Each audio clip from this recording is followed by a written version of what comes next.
Sal wants to book me as the opening keynote speaker for his annual leadership conference in Washington, D.C., Friday morning, May 18th.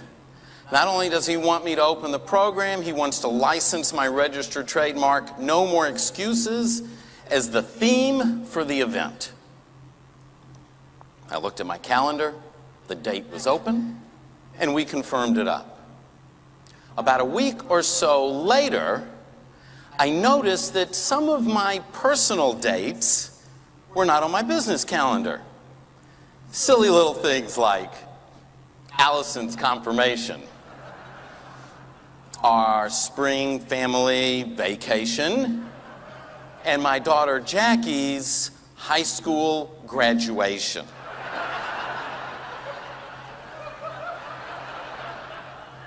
Jackie's graduation was on Thursday evening at 7:30. The speech was on Friday morning at 8 o'clock. And I got to tell you, the only way out of St. Louis after 7 o'clock at night is on a donkey. Well, Sal was a friend. I'd worked with him before. We had a great relationship. I figured I'd call him up, explain the situation. Surely he would understand. Sal, how's it going? It's Sam. You know that program Friday morning? I've got this graduation conflict. Could we push it off to the afternoon? Could I do it the following morning? The only thing Sal said to me was, Sam, what about no more excuses? So I got off the phone and I started to think about my options. I realized immediately I had two.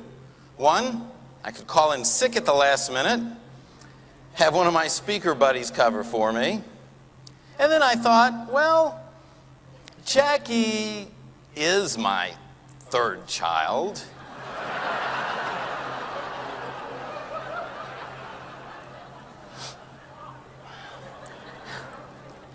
But then I thought there's got to be another option. So we got on the phone and we started calling air charter companies to see what was involved in chartering a flight from St. Louis to Washington, D.C.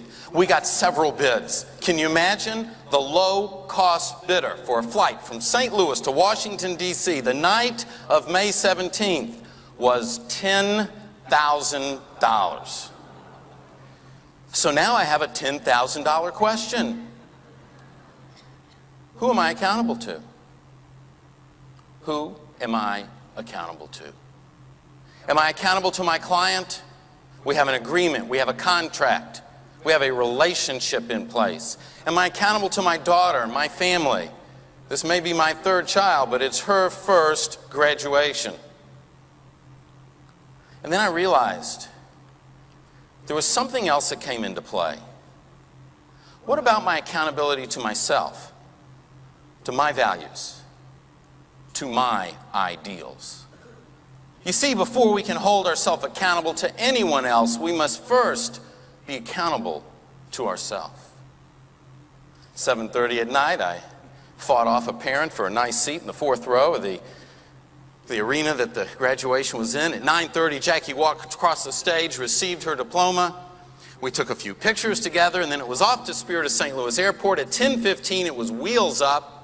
The plane was smaller than I had imagined and certainly much lighter. But then, again, so was my wallet. After takeoff, there was a storm in the area and the plane bounced around, and the thought occurred to me, maybe it wasn't such a good idea to go with the low-cost bidder. But things smoothed out, and by 2:30 in the morning, I'm slipping between the lily whites in my hotel room in Washington. I get up the next morning and deliver my program. You know, it takes self-discipline to live our life with ethics, morality, and integrity. But when we do, we very often achieve what it is that we desire. Successful people don't make excuses when they fail, and they don't accept them from others either. Leaders admit fault. Even our founding father, George Washington, when he was asked, did you chop down the cherry tree? He said, I cannot tell a lie, I did it. And this was unusual for him to tell the truth, because after all, he was a politician. Can you imagine that today? Today we have people whose job it is to make excuses. They call them spin doctors. Can you imagine George Washington on Fox News? Mr. President, did you cut down the cherry tree? Well, yes. And no. You see, I didn't cut it down, as cutting is something one does with a knife. You can cut your finger, but you can't really cut a tree. And since I used my hatchet, the relationship I had with the tree was not a cutting relationship. I would call it more of a chopping relationship. And I did not cut it down. As see, the stump is still standing, and since that is part of the tree, is an alleged claim exaggerated by those people who have some personal vendetta against me. And after all, I was looking for weapons of mass destruction. And let me make this point perfectly clear. I did not inhale. Don't we hate it when politicians give us those lame excuses? Secret number 2. Think and plan strategically. I once had the opportunity to sit with a very successful individual, and I asked him, "What's your secret to success?" He said, "Sam, do the right things consistently." Do the right things consistently. So many times we get to the start of the day, we have a legal pad with a list of things to do on there, and we think success is just checking things off. We haven't even taken the time to realize what needs to be on that legal pad. And if you're going to do the right things consistently, you have to take the time to stop and ask, what are my right things? Look at them as daily right things, weekly right things, monthly or annually, but you have to know what your right things are. I love it, man. Next secret. My youngest daughter, Allison, is 17 years old.